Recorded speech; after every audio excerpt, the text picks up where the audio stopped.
A microaggression is a slur or a slight, and it's something that would produce a negative response or a hostile intent to a marginalised group or a different group. Is there perhaps a personal experience of a microaggression you've... Yeah, I can. Oh, crikey, how many?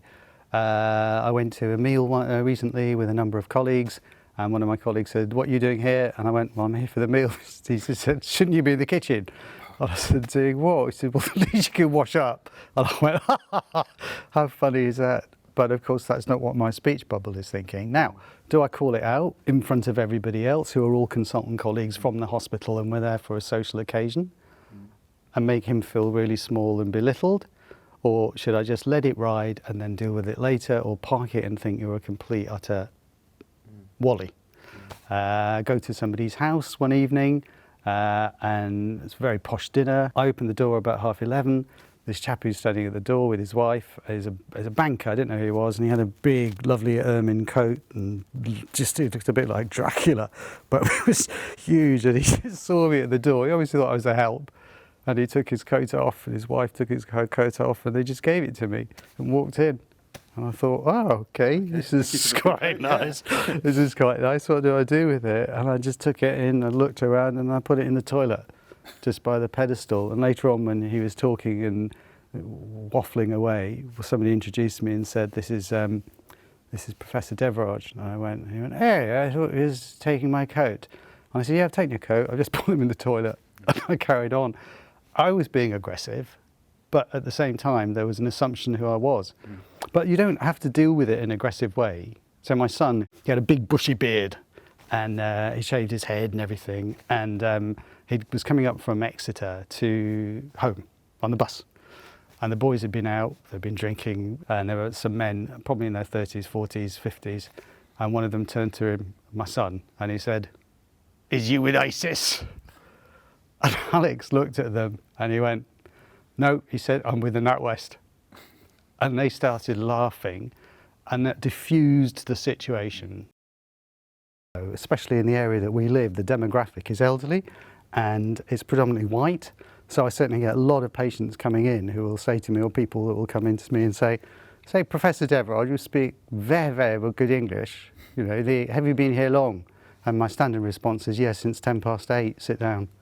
And it is, I don't get that from younger people at all.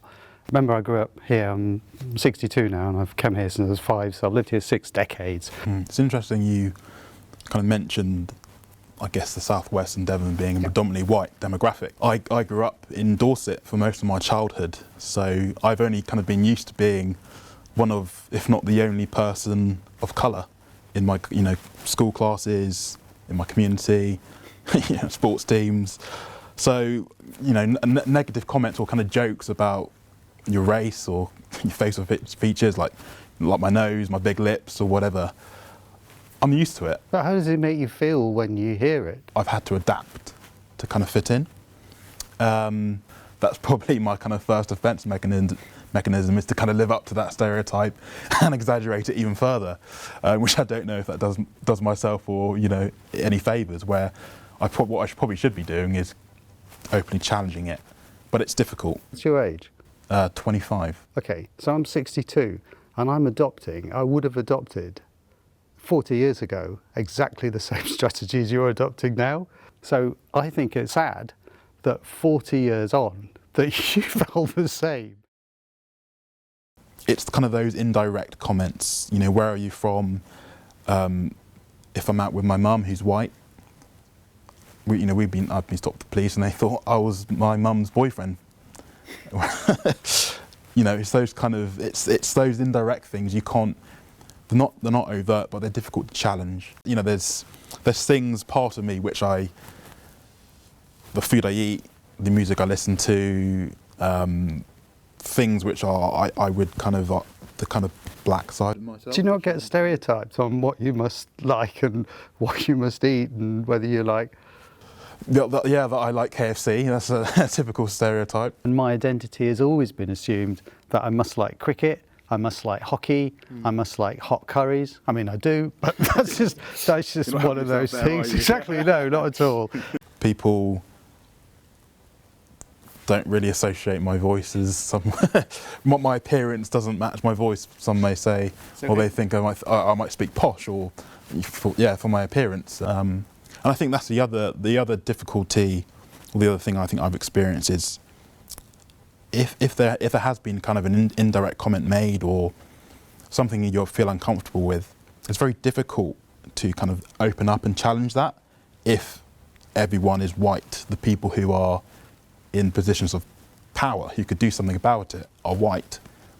You don't know, I'm kind of unsure whether they are going to be able to understand and empathise with my experiences. Why do we just have a Black History Month?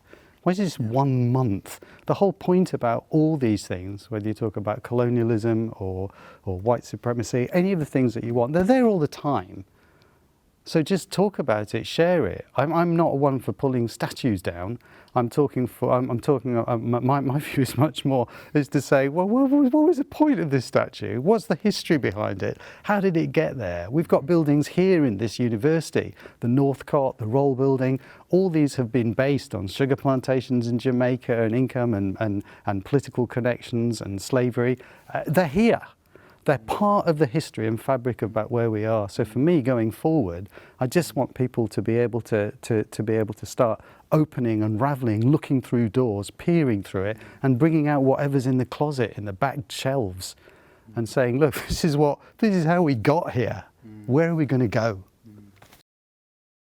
Look at Exeter as a university, as an institution, not just for all the flashy bits, the TEF gold and the REF gold, the research excellence and the teaching excellence, but look at it as a place where you can spend a part of your life taking time out to just not only challenge yourself academically, but actually to nurture your spirit, your soul, because it gives you that time, not just in the geography and the open spaces, the green spaces. If university is a place where you're challenging your orthodoxy and your position and your thought processes, and you want to be made to feel uncomfortable, because that's what life is. Life is all about a series of different moments and degrees of uncomfortability. Sometimes they're good moments and sometimes they're horrible moments. But if you want to face that and you want people to challenge you in that environment, then I would say come here. I think this is probably one of the best aspects of coming to university like Exeter, where you inevitably meet people from all different backgrounds. And you get to, it's such an enriching experience to learn from other people and to find out about their own cultural backgrounds, their own interests, their own passions.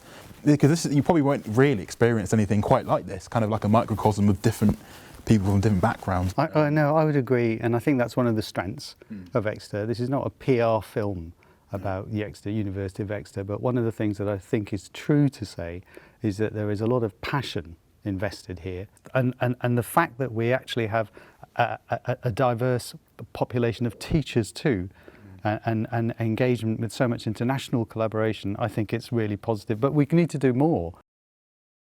My A is to assess and address the situation. What's going on? Is that intentional? Is it unintentional? Am I going to address it now? My B is the baseline. So the B would be, is this a racist comment, or is it someone being dim? Is it someone being dopey? And what is the purpose of that comment that I've just heard? My C is for what's my condition now? Physiologically, my pulse racing, am I sweating, am I really anxious about it? What do I feel? What's my psychology at this point? Do I want to retaliate? Do I want to fight back? Do I want to say something immediately? So what condition am I in? That then leads me to my D. My D is my decision. What am I going to do about this? What I'm going to say? Sometimes I just pause at that point, and I would advise anybody to just echo back what someone said. My F will probably be follow up. In other words, having made my decision, echoed it back, where am I going to take this? What do I want out of it? Who am I going to alert that this has happened? Who am I going to share it with? And that brings on to the G. G is the goal. The goal is, what do I want? Do I want to educate, try and educate this person, change the mindset, change their attitude, or just park it, let it ride, and then deal with it later, depending on what the situation is? And my H is for home. And sometimes you just don't want to deal with it then. It's not safe, you might be outnumbered, you might think this is going to escalate. Just get out of there, get out of Dodge, because there's no point. And that's the same for a bystander. If I'm with someone else who's more vulnerable than me, my priority is to that person. And the other H is for humour. You think actually the easiest way to deal with it, I'm sure you would have done that too, is that you just twist it on itself and you say, okay, let me just receive this, because I think it was unintentional. I'll take it as a joke and I'll make a joke back.